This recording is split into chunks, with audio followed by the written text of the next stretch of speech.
We are. Good morning, everybody. I'm Ed Parcaut with Mike Kelly, and we are Real Estate Jerky Daily. How you doing? I'm doing okay. I'm tired after today's meeting. Yeah. How many more meetings you got left? I got 2 more weeks. But who's counting? Who's counting? Not you. Well, the last one's just all about me and giving out awards and everything else. Yep. Going over what I want to go over. And I got speakers set for the first 3 weeks already, and I haven't even used my program chair yet. My watches tell me we just went live. That's good. At least you know. Yep. All right. So yesterday, the CPI came out better than expected. Today, producer price index came out better than expected. I'm not going to get into the specifics, but overall, unchanged in one part, lower than they expected in another part. The market has been less than what it should have. Yesterday, we got a lot. We got all the way to 50 basis points, right, and gave back half of it by the end of the day. So today, we're up about 11. So we're not even back to where we were yesterday at the peak. Yeah. So stock market doesn't look fantastic. Probably doesn't look bad either. Yeah. So we're up only 15 basis points in the 10 years to 4.25. We've been to 3.8 in the past 9 months. Right. So we're not anywhere, if you were lucky enough to lock, good for you. If you weren't, oh, well, you might have a chance again. Yes. Like I have somebody I'm doing a cash out refinance, and it's maxing at the max you can get. And that's like a 8% rate. Yeah. Right. And so I'm watching it go down a little bit because I want it in the 7s. So we're floating while we're getting the appraisal and everything else. Gotcha. So it's just because of, I won't get into the whole thing, but it's just, it's weird how some numbers put you way up and some other ones don't. Right. All right. So that was a producer price index. Like I said, it came in better than expected. And so we got a little bit. Initial jobless claims filing for unemployment benefits for the first time was reported at 242,000 claims for last week. Oh, that's in the wrong space there. This represents an increase of 13,000 from the previous week revised figure of 229,000, and was more than the expected of 225,000. So what happened was you had good CPI number. Right. Sorry, PPI number.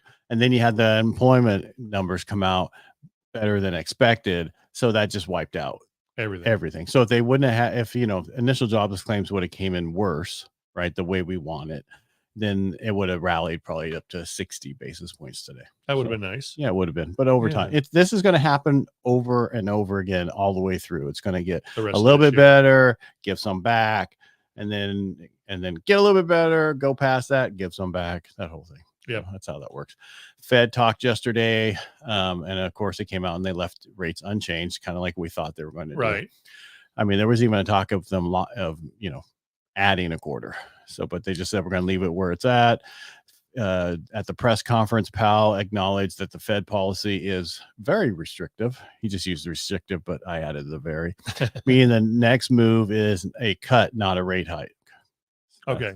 That's what they're looking at. Unemployment rate moved up 0.6 from the low, but said 4% is historically low, which is true. But remember, they're not really counting everybody. You can't count all the migrants. You can't count all the other people who aren't looking for work. So it's really a skewed number. And they also said the quit rate is lower, meaning people don't quit to go find another job because they can't find one. Exactly. They're staying put. Yeah. Which is better for employers that have them. Job openings are lower, but still above those unemployed, but they are overstated. They know they're overstated because work from home and postings in multiple states. Oh, yeah. So what they're saying is, they work here, work there, and I work here. Yeah. Wage increases are slower. With the weight, there was wage pressure to keep them down. So one last thing, they said labor market discrepancy between business and household showed that there was 227,000 jobs gains, but the household showed there was 408,000 losses. So they understand all this. They see it. I think the next month we're going to start seeing it really get worse. Read an article yesterday. Congratulations. Have a minute. And I read it from the beginning to the end, which is kind of before you get there. Tomorrow's only University of Michigan consumer sentiment, so we don't have much tomorrow. So go ahead. The consumer sentiment. Yeah. So go ahead. You read an article. Minimum wage workers are complaining about the minimum wage being too high, and that they're losing their jobs as a result to AI and other things as a result of the high minimum wage, and they're having trouble finding any other work anywhere because people don't want to hire humans anymore at $20 an hour.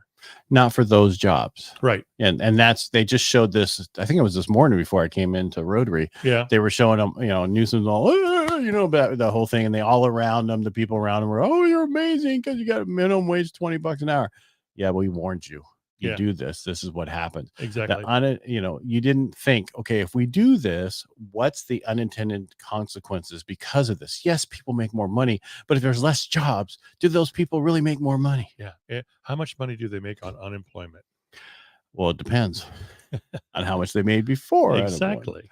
And that's, you can't, this is the dumbest thing we did. I mean, that's why minimum wage in other states is like $7 and $8 federal wise, because you don't want to be living on a minimum wage. You need to go get education and do more and, go get a trade. I was surprised. I didn't know that.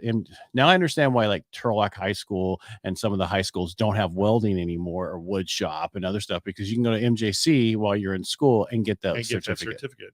Yeah. Great presentation this morning from Richard. The minimum wage has never been a living wage to be a living wage. I've got my brothers-in-law in San Francisco. They're like, well, how do you expect people to live? I expect them to get a better job. I expect them to move up through the ranks. I expect them to start at minimum wage and then move their way up like everybody else did who's older than me and me. I know, but those people who are in those places, they look at everything as a lifestyle of things, not the way reality is. I mean, they're making good money. Well, how are they, these people can do it? It's just the whole thing that's out there right now is just so messed up. Yeah, it really is. Let's talk about reality. When Trump said about, doing the no taxes on tips, that's fantastic. Huge. Yes, he'll have to go through Congress, but I guarantee you it'll pass. And that's going to get all those people who want to, save money. Right. That's $3,600 a year for an average person who has tips. Right. Yeah. And then there's those servers who are absolutely phenomenal that make so much more. And that's the tip. That is the tax side that they would get back. I know. Not No, I know. So can you imagine how big the tax side would be for them who are making a ton more? Who don't lie about their tips? Yeah. Well, you're almost forced to in a society like this. You're forced to do things that you wouldn't normally do because actually the government's raping you. Right. That's why people give cash instead of putting it on the tip. Absolutely. Then they don't exactly why I give cash. Yeah, but but the state's so messed up. You should have got a tip on that anyway, so we're going to tax you anyway. Yeah. It's just we need to make major changes because we can't keep funding the government with our money and having them spend it as stupid as they do. Stupido. Well, they don't think it's when you spend other people's money, you don't spend it the same way you spend your money. Well, there's no thought. Oh no, it's like a credit card. It's like a credit card versus cash. If you only have so much in cash, you don't spend it. You watch it. If you have a credit card for most people and it has a limit, it's not the same thing. I'm not at the top yet. Yeah, it's not the same thing, and that's what the problem is with our government and how they spend our tax money. We could fix this world in a week. Yeah, term limits would fix everything. Everything. Yeah, I'm sorry. You've got Mitch McConnell and some other guy that's not supporting Trump again. Mitch McConnell needs to be on a hard reset and probably just completely out of Paul Ryan is the other one who's not supporting him because of his character. Well, guess what? Character does not pay my bills. Exactly. With inflation, I can't pay this inflation rate with character. Be careful, Paul Ryan. You probably live in a glass house. You know what I mean? Mm-hmm. Don't throw a stone. Just support the person who gets the job done. Right. I don't like who he picked for VP's choices. Who? We'll go search. No, I don't. I got other things. There was 3 of them supposedly in there. Marco Rubio, the senator or whatever he is, the congressman. Yeah. No, I know. And then Tim Scott would be okay, but there was somebody else. I just surprised he didn't pick a woman. Yeah. Yeah. Not, I mean, the best for the job, but there are some women who are really good for the job. Fantastic for the job. Not the talking revolving head. All right, I think we've covered everything. For today, anyway. This weekend is going to be a little bit cooler than last weekend. I will guarantee you there will be 1 million open houses, actually probably 17 because inventory is low. But when's the best time to buy, Ed? 10 years ago or today? Yeah, or this weekend. So go out and visit some open houses. Yeah, and really watch while you're in contract your FICO scores. People don't get late. Don't do stupid things. Yeah, don't forget to do something. Yeah, like pay a bill. Yeah, or several. Yeah. All right, kids. All right, make it a great day. We'll talk to you tomorrow. Bye. And thanks for being here, Mike. Thanks for having me, Ed. My pleasure.